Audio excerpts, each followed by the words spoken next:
ज्ञानाञ्जनशलाकया चक्षुरोन्मिलितं येन तस्मै श्रीगुरुवे नमः। श्रीचैतन्यमनोभीष्टं स्थापितं येन भूतले स्वयं रूपगदां मह्यं ददाति स्वपदान्तिकं।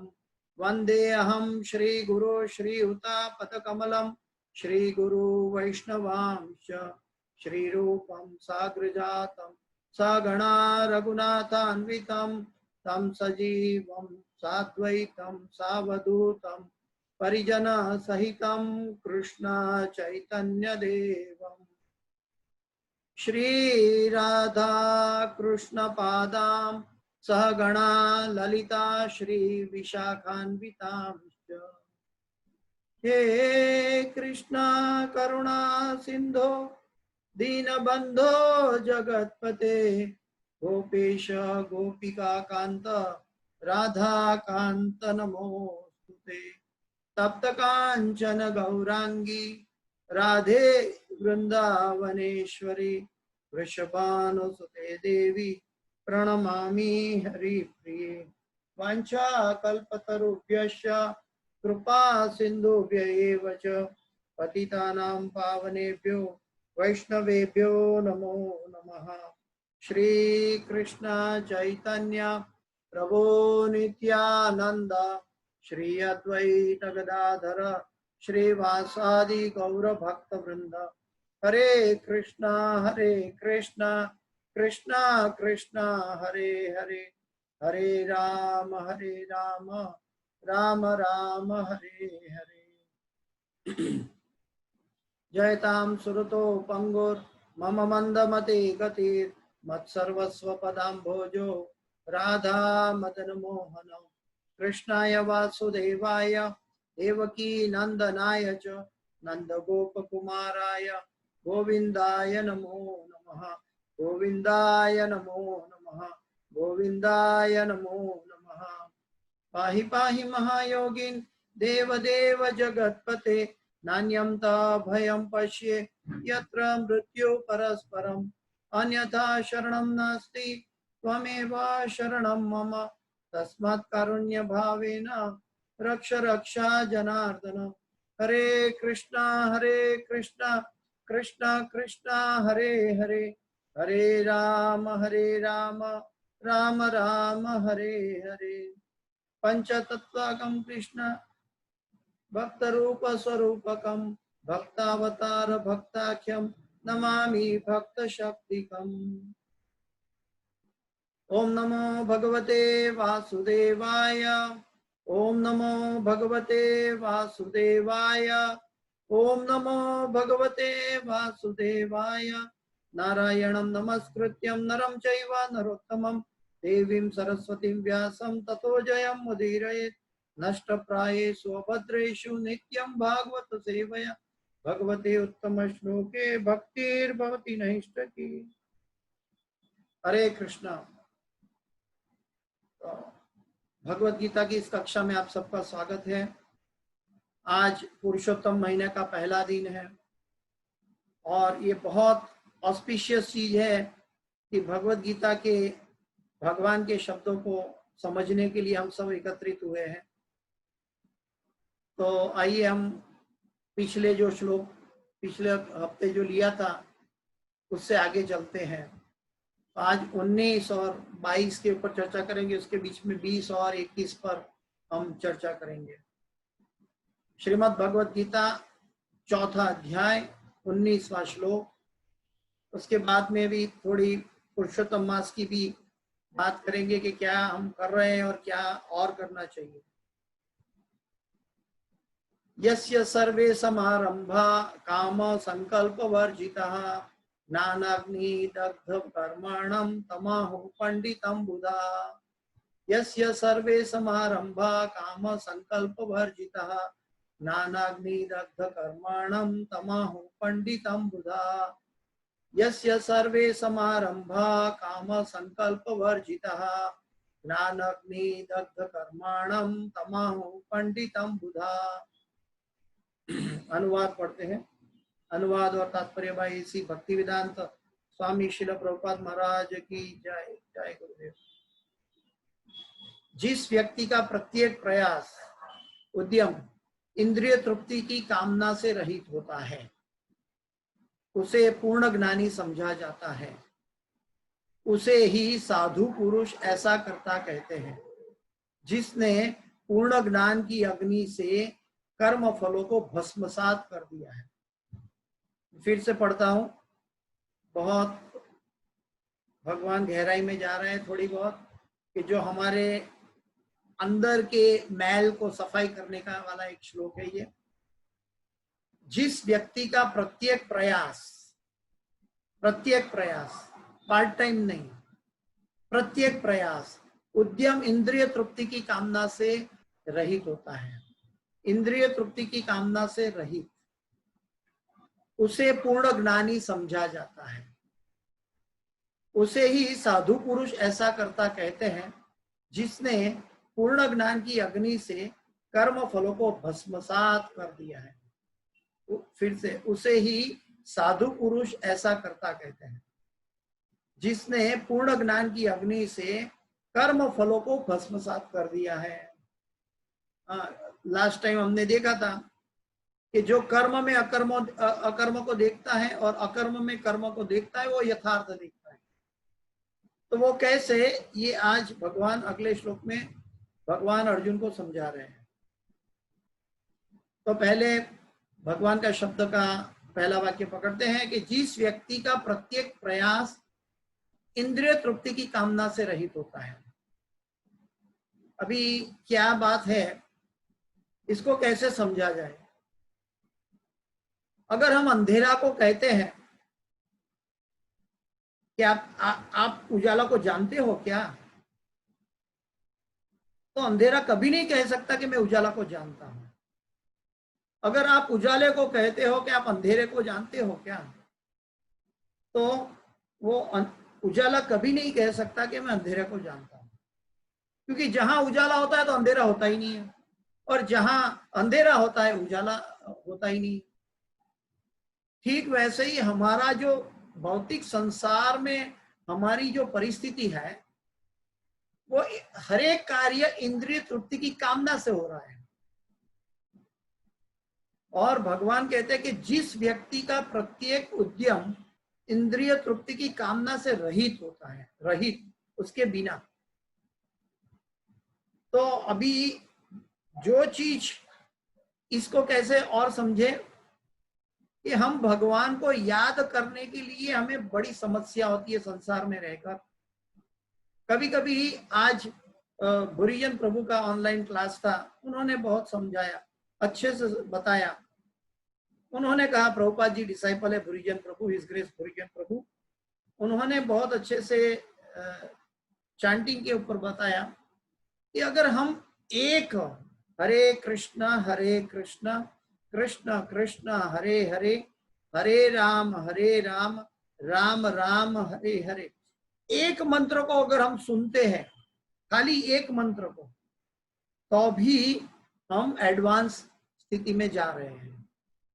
तो हर एक मंत्र जब हम माला जपते हैं तो हर एक माला के समय हमें एक मंत्र को खुद सुनने का प्रयास करना है। जब आप खुद सुनने की प्रयास करते हो तब हमारा चैंटिंग इंप्रूव होता है। अभी ये दो सब्जेक्ट को मैं कैसे लिंक कर रहा हूं कि इंद्रिय तृप्ति की कामना से रहित होता है और हम इंद्रिय तृप्ति की कामना में कार्य कर रहे हैं। तो हमारा चैंटिंग जो है, हम सब जानते हैं कि अटेंटिव चैंटिंग होना चाहिए। प्रभुपाद जी ने सबको बताया है और सब लोग जानते भी है कि हम चैंटिंग करते हैं तो खुद को सुनना चाहिए। लेकिन आज बुरीजन प्रभु इसकी महत्ता को इतनी गहराई से बता रहे थे कि एटलीस्ट एक महामंत्र तो सुने, और एक महामंत्र सुन लिया तो उसी महामंत्र को प्रेयर करके बताया कि हमें दूसरा महामंत्र भी सुनने के लिए लायक बनाए। ऐसे करते करते एक एक मंत्र पर हम फोकस करें, तब जाके हम पूरे महामंत्र की जपमाला में अटेंटिव चैंटिंग कर पाएंगे। ये प्रयास भी कुछ ऐसा ही है, इंद्रिय तृप्ति की कामना में कार्य करना और इंद्रिय तृप्ति की कामना से रहित कार्य करना। ज्यादातर क्या होता है पता है? हमारी आयु कितनी है? एवरेज आयु कलयुग में 60 से 100 साल के बीच में होता है। चलो गिनते हैं 75 साल। 75 साल की आयु, उसका 3 हिस्सा कर दो तो 25 साल होता है। 25 साल इंटू 3 75 साल होता है। एक दिन का घंटा कितना होता है? 24 घंटा। उसका भी 3 हिस्सा कर दो तो 8 घंटा। अगर हम 8 घंटा सोते हैं तो हम 25 साल सो रहे हैं। समझ रहे हैं ना आप? हम 75 साल की आयु का 3 हिस्सा और 24 घंटे का 3 हिस्सा, दोनों को कंपेयर कर रहे हैं, एक दूसरे से लिंक कर रहे हैं। जब 8 घंटा सोते हैं तो हम 25 साल सो रहे हैं जीवन का। हम 8 घंटा पेट के लिए नौकरी धंधा में व्यापार में व्यस्त रहते हैं, तो हम 25 साल नौकरी धंधा और व्यापार में व्यस्त रहते हैं। और बाकी रह गया 25 साल, बाकी रह गया 8 घंटा। वो 25 साल में कम से कम 10 साल, 6 से 8 साल तक तो हम अज्ञानता और बचपन में ऐसे ही गंवा देते हैं, बचपना है हमारा। उसके बाद इंद्रिय तृप्ति की कामना जागृत हो जाती है और शादी करने की इच्छा होती है, और उसके बाद वो जिम्मेदारी को निभाने के लिए पैसा अर्जित करने में हमारा बाकी का समय व्यतीत हो जाता है। तो जो लास्ट 25 साल रह गया उसमें से कम 8 से 10 साल हम अज्ञानता में बिताते हैं, बचपना में, और फिर 8 से 10-12 साल तक हम पैसा अर्जित करने में और उस पैसा के लोभ में और इंद्रिय तृप्ति में गंवाते हैं। और कुछ बाकी रह गया तो हर रोज कोई अच्छा क्या बोलते हैं संस्कारी व्यक्ति है, मनुष्य में सौभाग्य व्यक्ति है, तो कुछ 5 मिनट 10 मिनट भगवान की प्रार्थना करता है, या तो कोई एक माला जपता है या तो कोई 2-3 घंटा माला जपता है। अभी देखिए, हम हर रोज प्रभुपाद जी हमसे 16 माला करने के लिए कह रहे हैं। 16 माला के लिए 2.5 से 3 घंटा लगता है। 8 घंटा अगर होता है तो 25 साल होता है। अगर 2.5 से 3 घंटा होता है तो 6 से 8 साल होता है। अगर ये हम करते हैं तो हमें पूरा 75 इयर्स का जीवन का लक्ष्य प्राप्त होता है। लेकिन हम क्या करते हैं, इंद्रिय तृप्ति में हमारा जीवन व्यतीत कर देते हैं। तो इंद्रिय तृप्ति से रहित कैसे हो? इंद्रिय तृप्ति को दूसरे शब्दों में क्या कह सकते हैं? सकाम कर्म। सकाम कर्म कैसे होता है?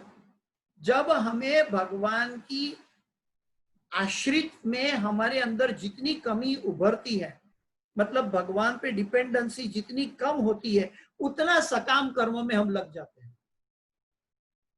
हाँ, महाभारत के युद्ध में भीष्म देव ने प्रण लिया था कि कल या तो अर्जुन रहेगा या तो मैं रहूंगा, और उस दिन भगवान को चिंता हो रही थी और अर्जुन अपने टेंट में पांचों पांडव आराम से सो रहे थे, और भगवान आधी रात को अर्जुन के टेंट में जाकर बता रहे हैं कि अर्जुन उठो, तुम्हें मालूम है आज भीष्म पितामह ने क्या कहा था कि कल या तो कल का सूरज का अस्त से पहले या तो भीष्म पितामह नहीं रहेंगे या तो अर्जुन नहीं रहेगा।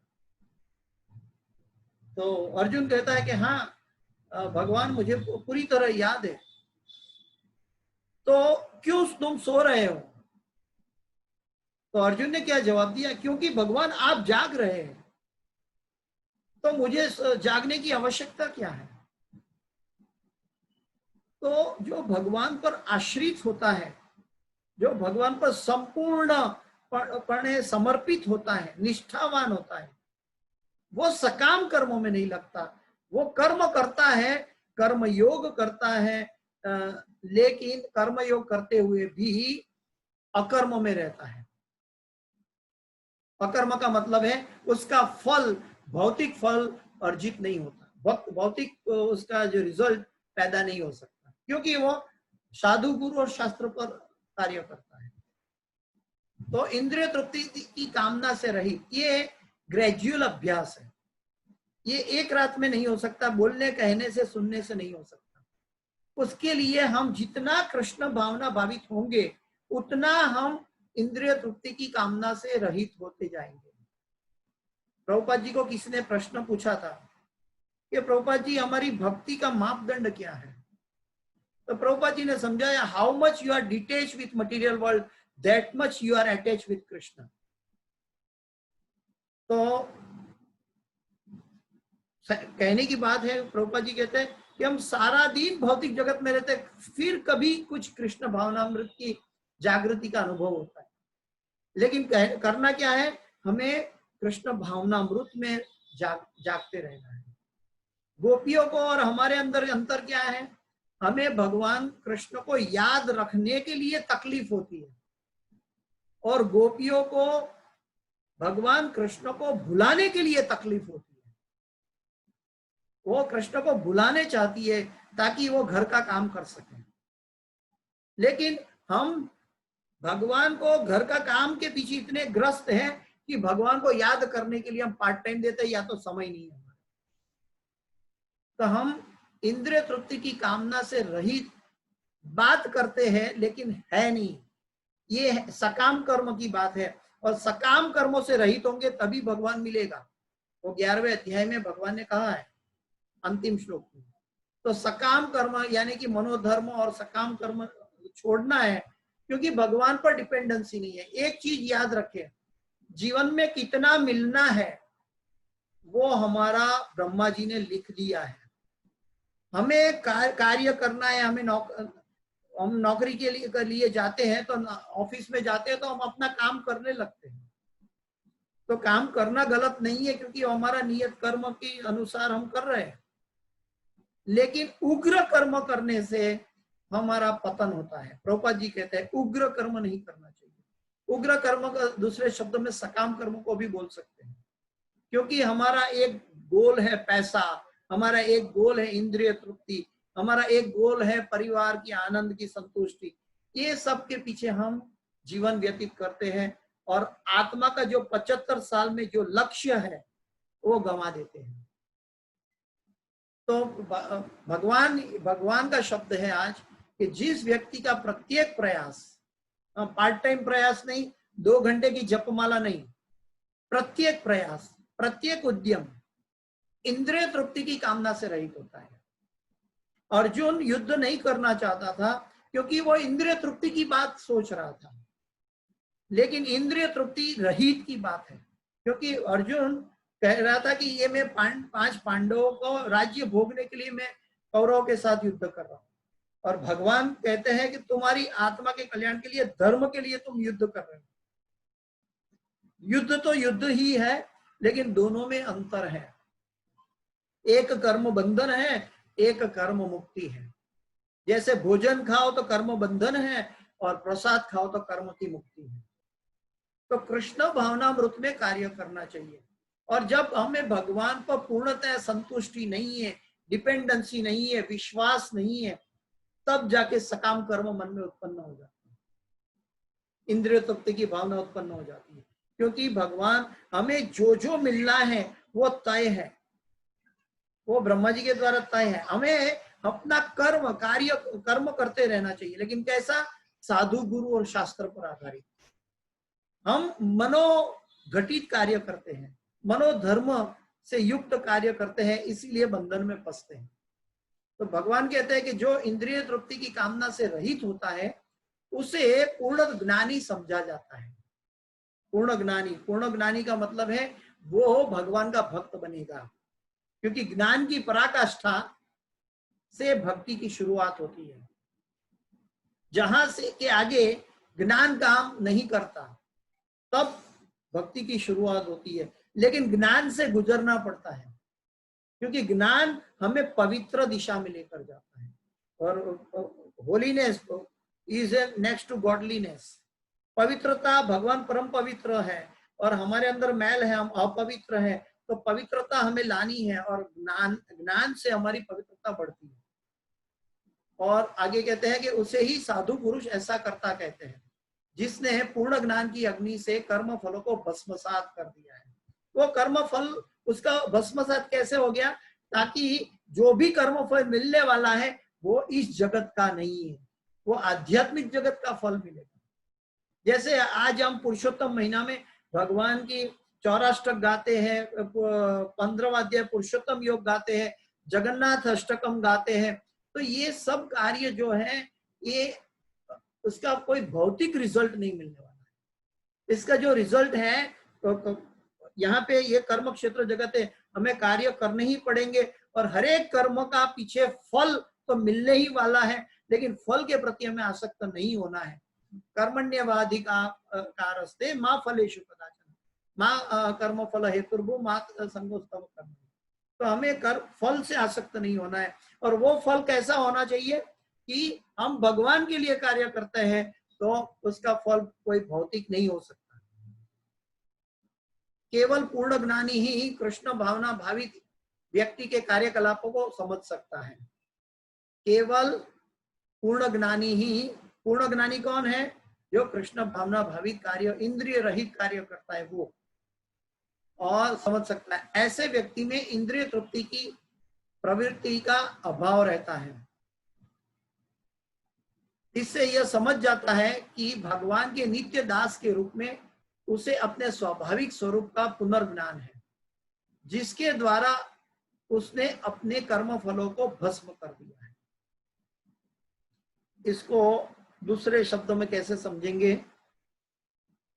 कि आत्मा की मृत्यु नहीं है, आत्मा इटर्नल है, और इटर्नल जर्नी में ये मनुष्य जन्म का 75 इयर्स का स्लॉट दिया है भगवान ने अपने आप को रेक्टिफाई करने के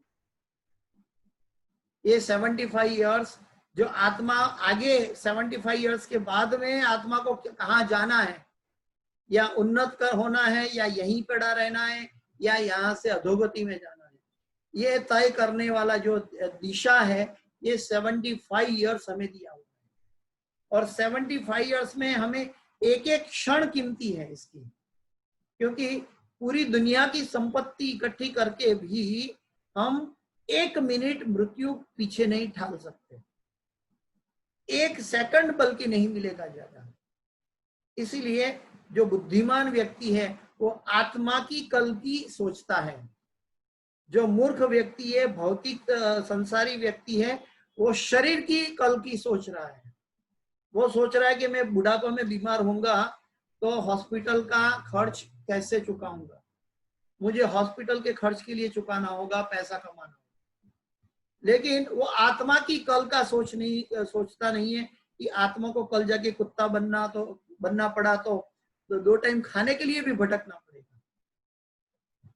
तो ये चीज जो है ये ज्ञानी व्यक्ति समझ सकता है, और इसीलिए वो व्यक्ति हमेशा भगवत कार्यों में लगा रहता है। जैसे हमारे भक्तगण यहाँ पे सब कर रहे हैं पुरुषोत्तम महीना में, गुरु महाराज ने बताया है वो रास्ते पे चलना है। गुरु महाराज ने कहा है मेरी इंस्ट्रक्शन है वो पुरुषोत्तम मास के लिए जितनी आप उसको निभाओगे उतना आपको फायदा मिलेगा, और मैं हमेशा मेरे सभी शिष्यगण का हितेच्छु हूँ, गुरु महाराज बताते हैं। लेकिन वो हितेच्छु है, लेकिन वो हित हमारे पात्र में कैसे भरा जाएगा, जब हम गुरु के आदेशों का पालन करेंगे। तो आगे प्रभुपाद जी कहते हैं कि जिसने ऐसा पुनर्ज्ञान प्राप्त कर लिया है वह सचमुच विद्वान है। तो आज प्रभुपाद जी की कृपा से, भगवत गीता की कृपा से, पुरुषोत्तम महीना की कृपा से, भक्तों की कृपा से आज हम वो लाइन पढ़ रहे हैं कि जो दुर्लभम आत्म भक्त, ऐसी लाइन हम पढ़ रहे हैं। अभी दुर्लभ से भी दुर्लभ, अति दुर्लभ बात हम पढ़ रहे हैं कि जिसने ऐसा पुनर्ज्ञान प्राप्त कर लिया है। पुनर्ज्ञान इसका मतलब है कि जिसने इंद्रिय तृप्ति से अभी धीरे धीरे आत्म सोल कॉन्शियस, आत्म साक्षात्कार की ओर जाने की इच्छा हुई है, वो व्यक्ति। ये कैसे होगा? जैसे अभी मैंने बताया कि हिज ग्रेस गुरुजन प्रभु ने बताया था कि हम एक बार हरे कृष्णा कृष्ण कृष्ण हरे हरे, हरे राम राम राम हरे हरे। माला तो बहुत 16 करते हैं, 108 इंटू 16 27,600 मंत्र पढ़ते हैं, लेकिन एक मंत्र में हमारा कान को अलर्ट करते हैं कि हम जो बोल रहे हैं वो सुने, और जैसे सुनते जाएंगे तो हमारा लोभ बढ़ता जाएगा कि और एक मंत्र सुने, और एक मंत्र सुन लेते हैं, और एक मंत्र सुन लेते हैं। पूरी माला की सोचो मत, अभी एक एक मंत्र सुनने की चेष्टा करो। तो धीरे धीरे हम क्या कहते हैं कि हमारा नाम अपराध से हमें नामाभास में जा सकते हैं।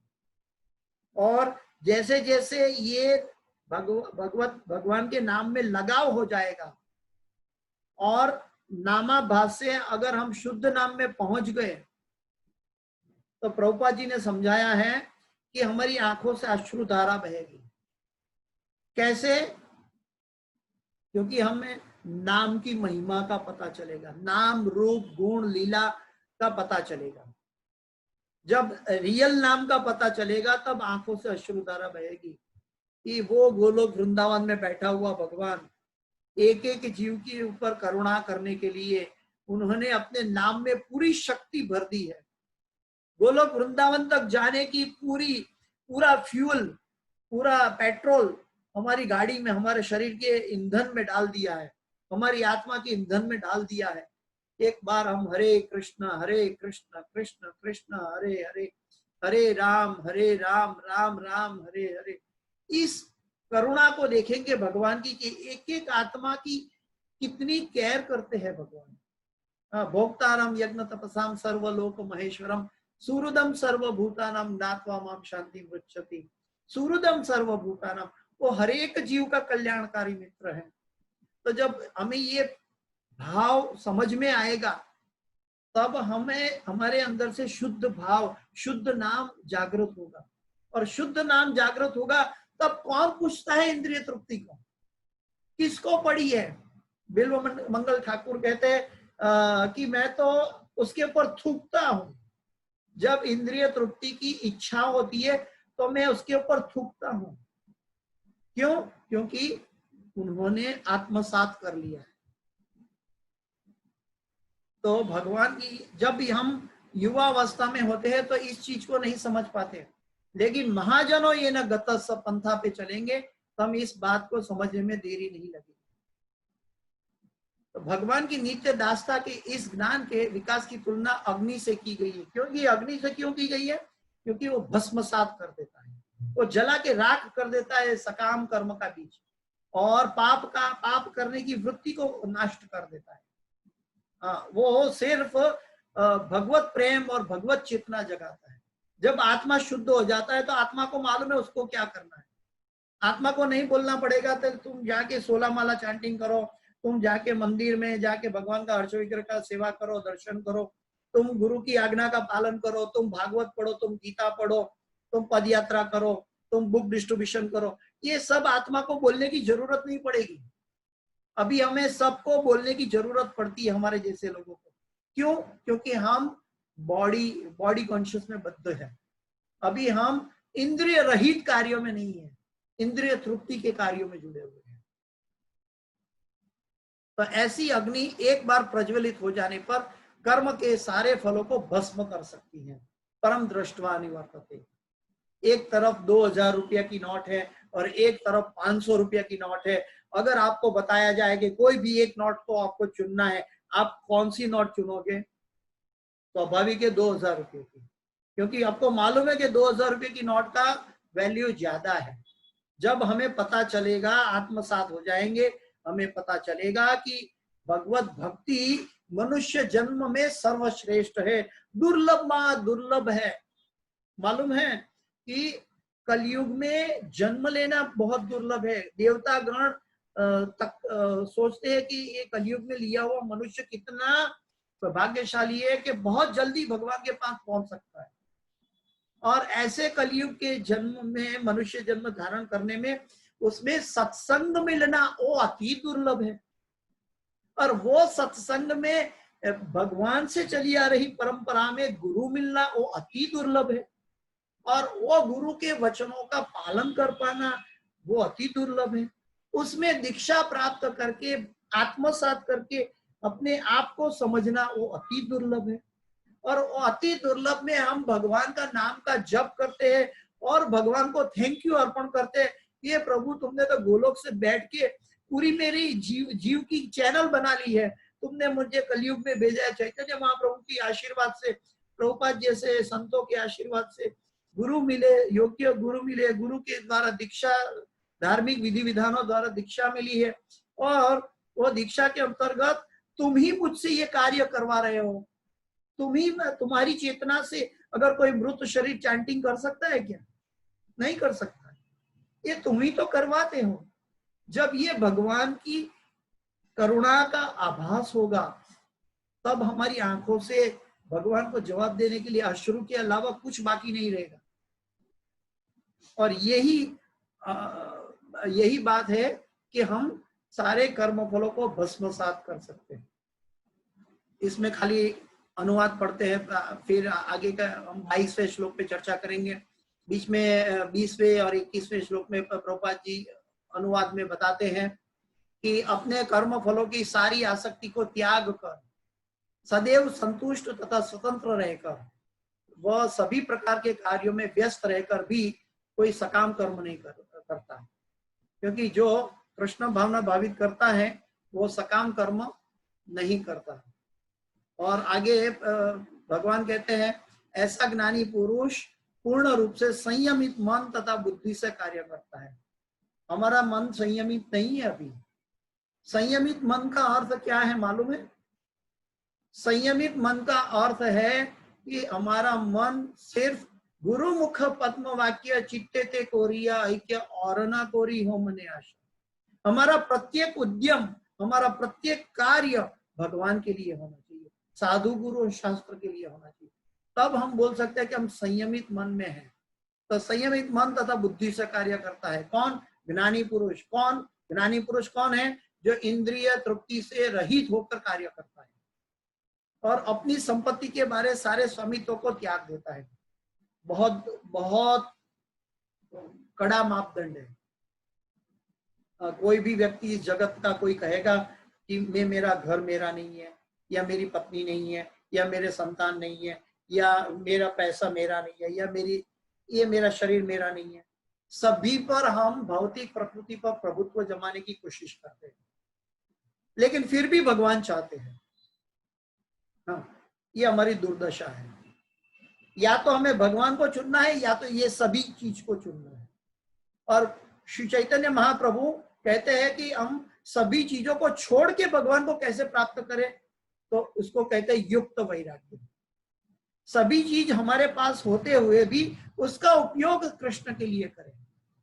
पत्नी को वैष्णवी बनाए, पत्नी को कृष्ण प्रसाद राधा सेवा में जोड़े, बच्चों को कृष्ण भावनामृत सिखाए और सभी लोग मिलके परिवार में कृष्ण भक्ति करें।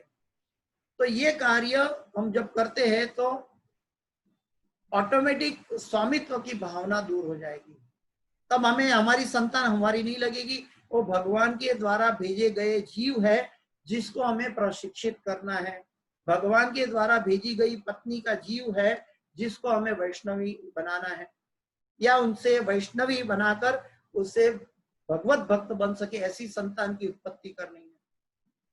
तो ये जो कार्य है ये स्वामित्व की भावना को त्यागने के लिए, और स्वामित्व की भावना त्यागना पड़ेगा। आज हम अपने आप नहीं त्यागे तो मृत्यु सर्वहरश्च हम, मृत्यु पे छोड़ के रोते रोते करके जाना पड़ेगा। उससे अच्छा है कि बुद्धिमानी यह है कि हम स्वतः ही भगवान का है और भगवान को देकर जाए। इस जगत के अंदर एक सोई की धार, एक सुई होती है, उस सुई का एक बिंदु होता है। एक बिंदु जितनी भी प्रॉपर्टी इस जगत की अपनी नहीं है। शरीर तो क्या होगा, शरीर भी अपना नहीं है, न शरीर से अर्जित, न हमारा परिवार, न हमारा राज्य, न हमारा देश। हमारा जो कोई आत्मा का है जो अनादि काल से उसके साथ उसका हितेच्छु बनकर चल के आ रहा है और अनादि काल तक वो हितेच्छु बनकर साथ में रहेगा, तो वो है भगवान श्री कृष्ण। जो प्रभुपाद जी को एक बार एक भक्त ने पूछा था कि प्रभुपाद जी देखो, वो एक दूसरे भक्त की कंप्लेन कर रहे थे, तो कहते हैं कि एक भक्त कुछ लोभ की बात कर रहा था और अपने लोभ के खातर कृष्ण भावनामृत का उपयोग कर रहा था। तो एक भक्त ने दूसरा भक्त की कंप्लेन की प्रभुपाद जी को, तो प्रभुपाद जी को कहा, उन्होंने प्रभुपाद जी को कहा, प्रभुपाद जी ये देखो कितना लोभ कर रहा है, भौतिक जगत में आसक्त है व्यक्ति, कितना लोभ कर रहा है और वो चैंटिंग में भी ध्यान नहीं करता और उसकी लोभ वृत्ति में डूबा हुआ है। तो प्रभुपाद जी हंस के बोले, वो लोभी नहीं है, लोभी तुम हो। देखे, उद्भव मूलो मदर्शा का, कुछ दिखता कुछ है और है कुछ और। प्रभुपाद जी कहते लोभी तुम हो, क्यों? क्योंकि तुम कृष्ण भावनामृत अपना रहे हो एकाग्रता से। जो हमें भगवान का भक्त, प्रभुपाद जी कहते वो रियल लोभी होता है, लेकिन उसका लोभ भौतिक जगत का नहीं, आध्यात्मिक जगत का होता है। और जो चमड़े की आंख देख रही है वो दिशा विहीन दिशा दिखाती है, वो उसको दिखाती है कि अब दूसरे में लोभ दिखता है, जबकि वो स्वयं में लोभ है उपस्थित है। वो लोभ कौन सा है? भगवान को प्रेम प्राप्त करना। तो अपनी संपत्ति के सारे स्वामित्व को त्याग देता है और केवल शरीर निर्वाह के लिए कर्म करता है। हमारे शिक्षा गुरु कहते थे कि just give 2 time food to the mouth and tell him shut up and let me think of Krishna, let me read Bhagavad, let me chant Hare Krishna। तो वो अपने माउथ को इंद्रिय तृप्ति के पीछे भागने के लिए अनुमति नहीं देते थे।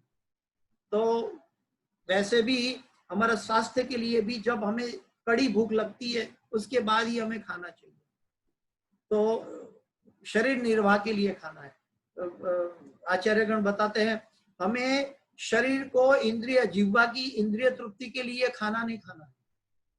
हम सिर्फ आत्मा और शरीर का बंधन बना रहे, हम मर ना जाए, इसीलिए खाना खाना है।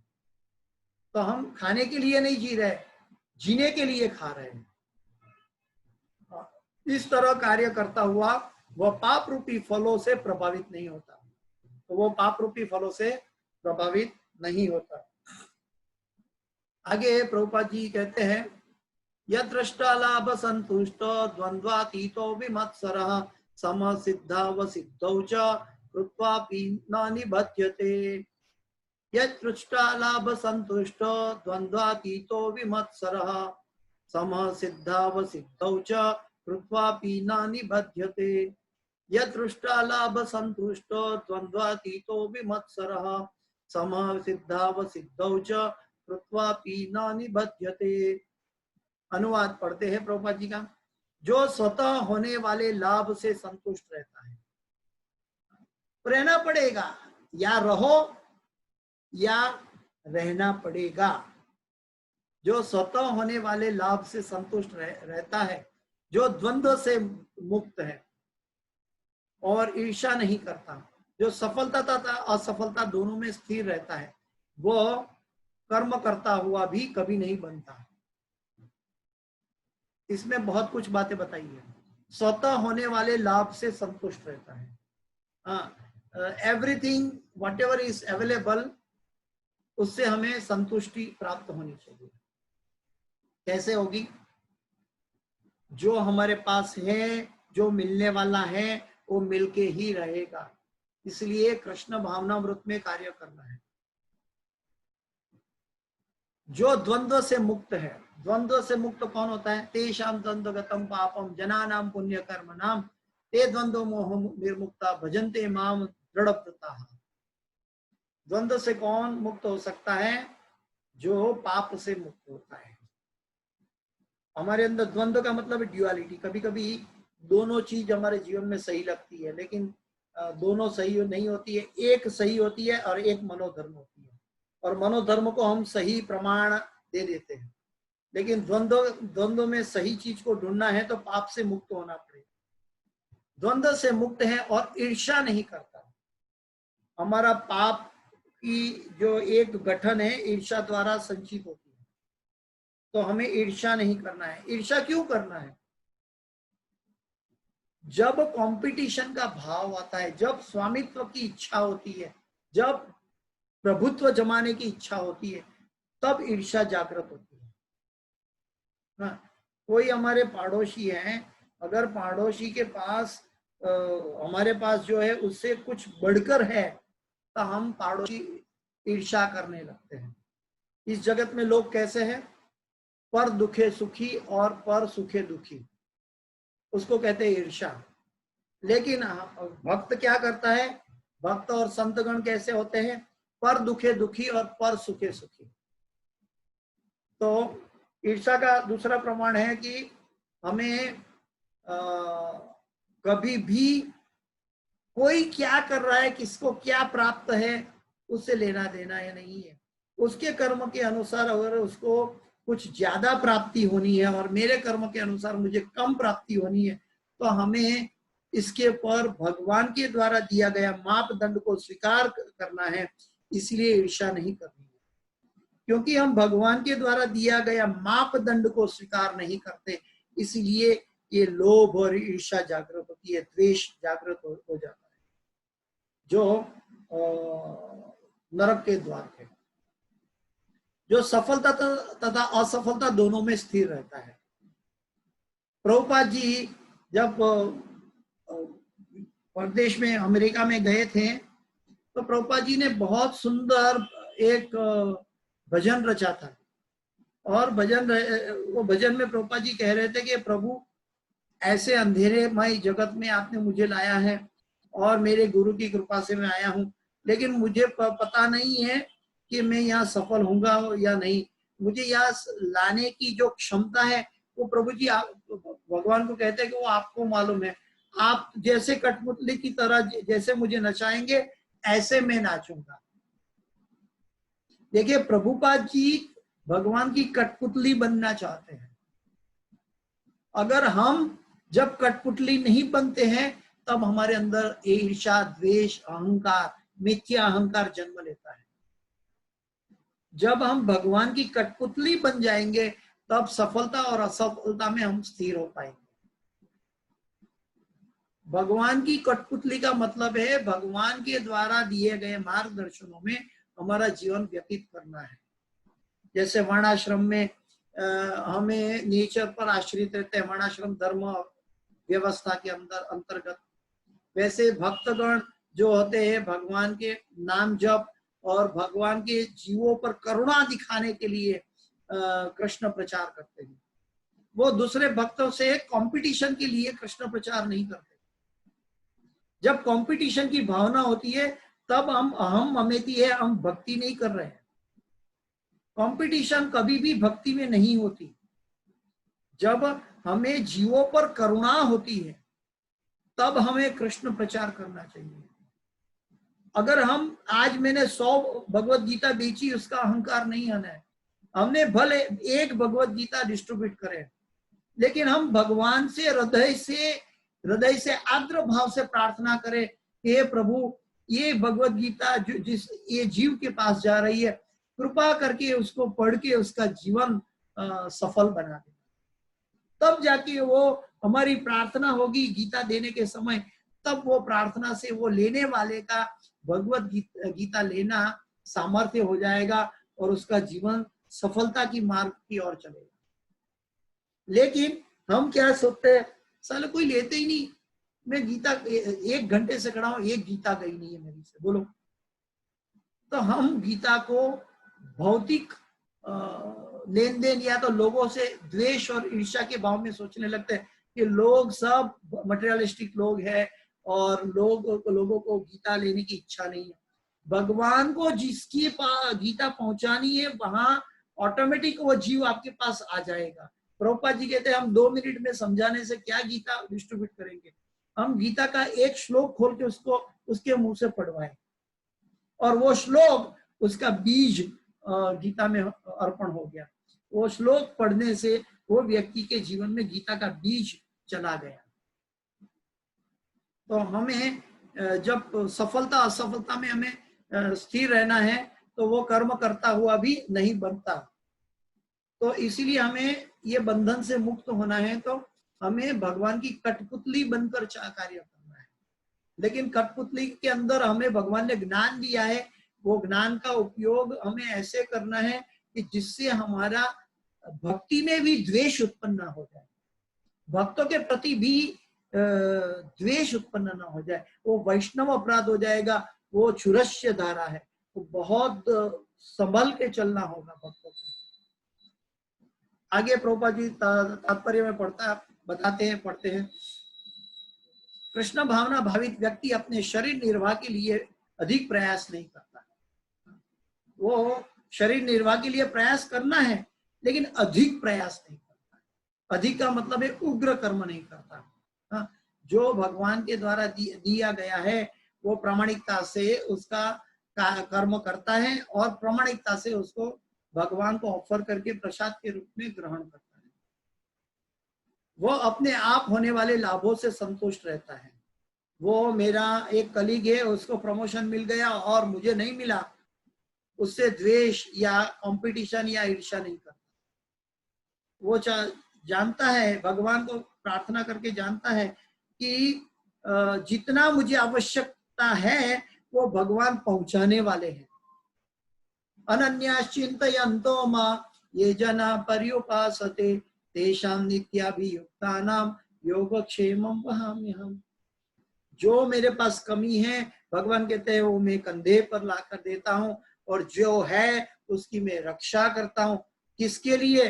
अनन्याश्चिन्तयन्तो, जो न अन्य भाव से कृष्ण का चिंतन करता है, भगवान का नाम का जप करता है और अपनी प्रामाणिकता से कर्म के अनुसार 8 घंटा अपना संसार के लिए कार्य करता है। वो अपने आप होने वाले लाभों से संतुष्ट रहता है।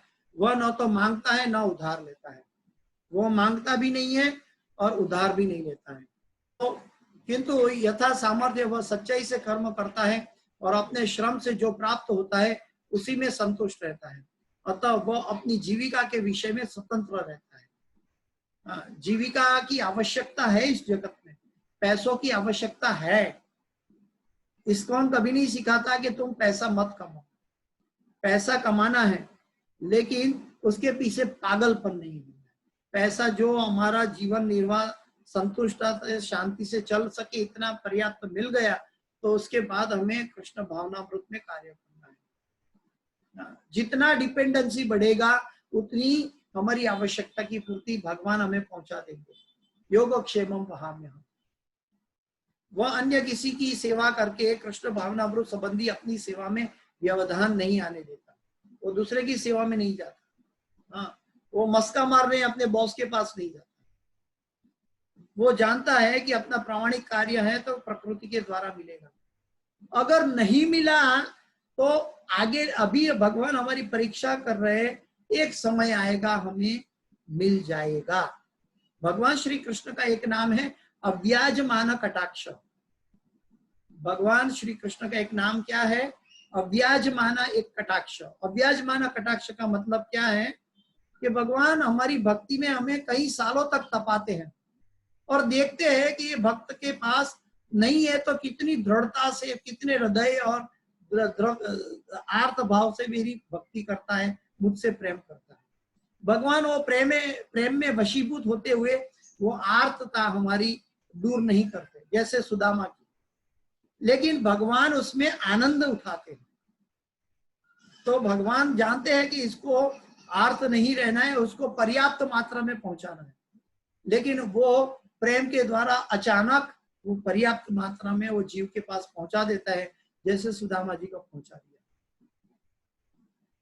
तो भगवान का जो भक्त है कोई और साधन नहीं अजमाता है, किंतु भगवान की सेवा के लिए संसार की द्वैतता से विचलित हुए बिना कोई भी कर्म कर सकता है। संसार की द्वैतता गर्मी सर्दी अथवा सुख दुख के रूप में अनुभव की जाती है। कृष्ण भावना भावित व्यक्ति द्वैतता से परे है। मात्रा स्पर्शास्तु कौन्तेय शीतोष्ण सुख दुखदा आगमा पाइनो नित्यम ताम तितिक्षस्व भारत। भगवान कहते हैं सभी द्वंद्व से तुम्हें सहन करना सीखो। हाँ, प्रभुपाद जी ये समझा रहे हैं कि गर्मी सर्दी सुख दुख उसमें हमें समानता से उसको सहन करना सीखना चाहिए। कृष्ण भावना भावित व्यक्ति द्वैतता से परे रहता है, क्योंकि कृष्ण को प्रसन्न करने के लिए वह कोई भी कर्म करने से झिझकता नहीं। इसका मतलब ये नहीं है कि गर्मी में वो व्यक्ति एसी चालू नहीं करता। नियम आग्रह और नियम आग्रह में हमें अंतर हमें समझ में आना चाहिए। वो जानता है कि जैसे एसी चालू हो जाएगा तो मैं बड़े प्रसन्नता से, हमारा शरीर जो है भौतिक प्रकृति का बना हुआ है, वो और ज्यादा एकाग्र मात्रा में और ज्यादा पर्याप्त मात्रा में भगवान की भक्ति कर पाएगा या एकाग्र हो पाएगा।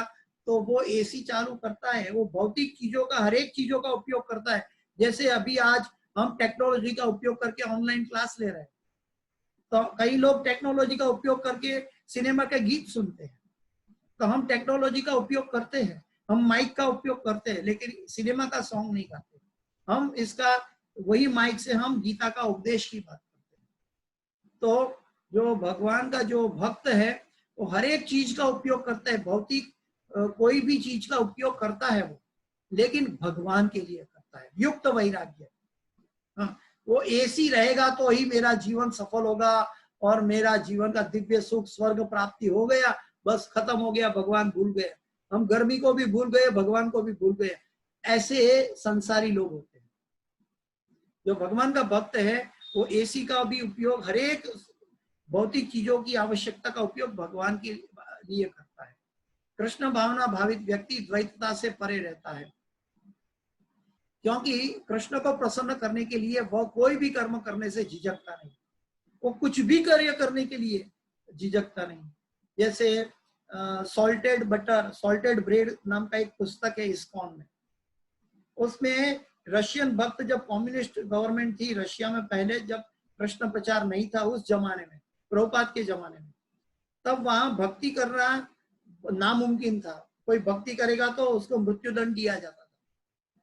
उस जमाने में प्रभुपाद जी के शिष्य को मृत्युदंड मिला था, तो वो जेल में उनको नमक के पानी की सजा हुई थी और उसकी वाइफ प्रेग्नेंट थी, और उनको उनके पास जब अंतिम समय आया, शरीर छोड़ने का समय आया, लेकिन उन्होंने कृष्ण भावना भावित वृत्ति नहीं छोड़ी। तो उन्होंने टूथपेस्ट से तिलक कर लिया था, ओम केशवाय नमः। देखिए, हम सोचते हैं कि गोपी चंदन नहीं है तो तिलक कैसे होगा। गुरु महाराज जब मुस्लिम देश में प्रचार करने जाते हैं तो पैंट शूट भी पहन लेते हैं इमिग्रेशन से गुजरने के लिए, और वो पानी से तिलक कर लेते हैं। वो पानी से तिलक करते हैं तो वो जानते हैं कि मुझे गोपी चंदन से तिलक करना चाहिए, लेकिन क्योंकि मुझे मुस्लिम देश में जाना है तो मैं पानी से तिलक कर रहा हूं। तो भगवान की भक्ति और भगवान के मापदंड में कोई कमी नहीं है, लेकिन वो प्रैक्टिकल बनते हैं, वो प्रैक्टिकल बनते हैं। वो पैंट शर्ट भी पहनते हैं, नहीं तो सन्यासी को पैंट शर्ट नहीं पहनते, वो तो धोती ही पहनना चाहिए। लेकिन गुरु महाराज ऐसे क्यों करते हैं? ताकि वहां रहे हुए अनेक जीवों का उद्धार हो। उनकी दृष्टि क्या है कि वो देश में मैं जाऊंगा तो वहां रहे जो कृष्ण भावना भावित जीवों को मैं जागृत कर पाऊंगा और उनको कृष्ण भक्ति दे पाऊंगा। तो भगवान का जो भक्त है उसका उद्देश्य कृष्ण भावनामृत की जागृता के लिए होता है। और अपनी जागृता रहता है, जागृता में रहता है और दूसरों को जागृत करने के लिए करता है। अतः वो सफलता तथा असफलता में दोनों में ही संभव रहता है। जैसे प्रभुपाद जी अमेरिका पहुंचे तो उन्होंने भगवान को कह दिया कि यहाँ चाहे मुझे सफल करे या असफल करे, वो आपकी इच्छा है। मैं मेरे गुरु के कर्तव्य, गुरु के आदेशों का पालन करने निकला हूँ, और इस अंधकारमय जगत को मैं कैसे आपका संदेश पहुंचाऊंगा, मेरे लिए अंदर कोई लायकात नहीं है। तो ये प्रभुपाद जी का बहुत भगवान की और अपने गुरु की कठपुतली बने थे। तो हम भी अपने गुरु के आदेशों की कठपुतली बने। हमें कठपुतली बनना है, हमें मनोधर्म से कृष्ण प्रचार नहीं करना है। जब मनोधर्म से कृष्ण प्रचार करेंगे तो हम कृष्ण प्रचार नहीं कर रहे हैं, अपना नाम कमाने की सोच रहे हैं। हमें नाम नहीं कमाना है, हमें गोपी पाद पद कमलये दास दासानुदास, हमें भक्तों की सेवा करने हेतु। भक्तों के हृदय में आज कितने भक्त सुन रहे हैं और कितने भक्त यूट्यूब पे अपलोड होने के बाद सुनेंगे, ये सभी में कोई, प्रभुपाद जी कहते हैं कोई एक जीव को अगर कृष्ण भावना भक्ति जाग हो जाए तो प्रभुपाद जी कहते हैं कि मैं मेरा जीवन सफल बनूंगा। ऐसा ही भक्ति सिद्धांत महाराज ने कहा, ऐसा ही प्रभुपाद जी ने कहा, ऐसा ही गुरु महाराज ने कहा, और ऐसा ही हम सब कह रहे हैं कि कोई एक जीव को अगर शुद्ध भक्ति मिल जाए, प्रेम भक्ति मिल जाए, बस उनकी चरण धूलि की अगर हमारे सर पे मिल जाए, हमारा जीवन सफल होगा। भौतिक कंपटीशन से इस जगत में कुछ लाभ नहीं है, और इससे हम आध्यात्मिक अवस्था प्राप्त नहीं कर सकते हैं। हमें आध्यात्मिक कंपटीशन में रहना चाहिए। आध्यात्मिक कंपटीशन क्या है कि मेरी 16 माला तो मैं कर रहा हूं, तो मैं कैसे 20 माला करूं, कैसे 24 माला करूं, कैसे मैं आज गीता का एक अध्याय पढ़ा है तो कैसे मैं 2 अध्याय पढ़ूं। ये कंपटीशन अपने आप में बढ़ाओ। हमें भगवत गीता और भगवान के नाम का प्रचार करने के लिए, इतने जीवों को जागृत करने के लिए सेवा करने की इच्छा करनी है। अगर वो पूरी नहीं होती है तो हमें गुरु के पास, हमें गुरु के आदेशों का पालन नहीं हो पा रहा है, इसके लिए आंखों में आंसू आना चाहिए। एक बार गुरु महाराज का एक उदाहरण लेके मैं ये क्लास समाप्त करता हूं। एक बार गुरु महाराज मॉर्निंग वॉक में जा रहे थे विदेश में, तो वहां पे उनकी एक शिष्या मिली, और शिष्या मिली तो जो दूर से आ रही थी, उनको शिष्या को पता नहीं कि गुरु महाराज इसी देश में आए हुए हैं।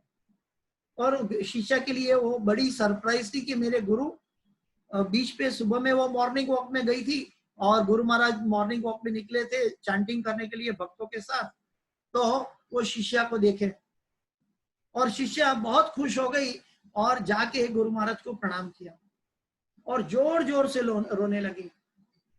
और गुरु महाराज के पूछ रहे शिष्या को कि क्या बात है, क्यों रो रही हो, गुरु को मिलने के बाद प्रसन्नता आनी चाहिए और तुम क्यों रो रही हो, क्या बात है कि तुम्हें आंसू बह रहे हो। तो वो शिष्या ने कहा कि गुरु महाराज, तुम आपने तो कहा था कि मैं सभी जीवों को कृष्ण भावनामृत पहुंचाऊं, और मैं इस देश में हर एक बिल्डिंग, गली गली, हर एक लोग, लाखों लोगों की, करोड़ों लोगों की बस्ती को, पॉपुलेशन को मैं देख रही हूँ, और मैं सतत ये सोच रही हूँ कि ये सभी जीव को मैं कृष्ण भावनामृत कभी पहुंचा पाऊंगी, और नहीं पहुंचा पा रही हूं, इसलिए मुझे रोना आ रहा है कि मैं गुरु के आदेश का पालन पूरी तरह नहीं कर पा रही हूं। तो वो जीवों के लिए करुणा है। तो गुरु महाराज कहते हैं कि तुम ही कृष्ण भावनामृत पहुंचा रही हो, क्योंकि तुम्हारी ये प्रार्थना है, भगवान सुन रहे हैं कि ये सभी जीव कृष्ण भावना भावित होना चाहिए। तो जब एक भक्त ने प्रार्थना की तो भगवान को उस जीवों को कृष्ण भावना भावित करना पड़ेगा। गुरु महाराज कहते हैं मुझे एक रोग लगा हुआ है कि मैं जिसको आंख खोल के देखता हूं और नए व्यक्ति को देखता हूं तो मुझे सबसे पहले एक विचार आता है, ये जीव को मैं कृष्ण भक्ति कैसे प्रदान कर दूं और कृष्ण भक्त कैसे बना दूं। ये रोग मुझे लग गया है। तो जब जीवों के लिए पर दुखे दुखे जन्म मृत्यु जरा व्याधि में भटकता हुआ जीव पर करुणा करने के लिए अगर हम कृष्ण भावनामृत देने के लिए अगर हम कार्य करेंगे तो ये गुरु को और गौरंगा को प्रसन्न करने का कार्य है। और यही कार्य हमें इंद्रिय रहित कार्यों से धीरे धीरे ले जाएगा और भगवान की प्रसन्नता की ओर ले जाएगा। ये पूरा पहला 6 अध्याय जो गीता का है मोस्ट ऑफ कर्म के पर आधारित है, इसलिए ज्यादातर यही सब्जेक्ट चलता रहेगा। लेकिन ये सब्जेक्ट अलग अलग दृष्टिकोण से भगवान बार बार अर्जुन को इसलिए सिखा रहे हैं क्योंकि बार बार हम ये जानते हुए भी इसमें फंसते हैं। कर्मणा गहनो गति।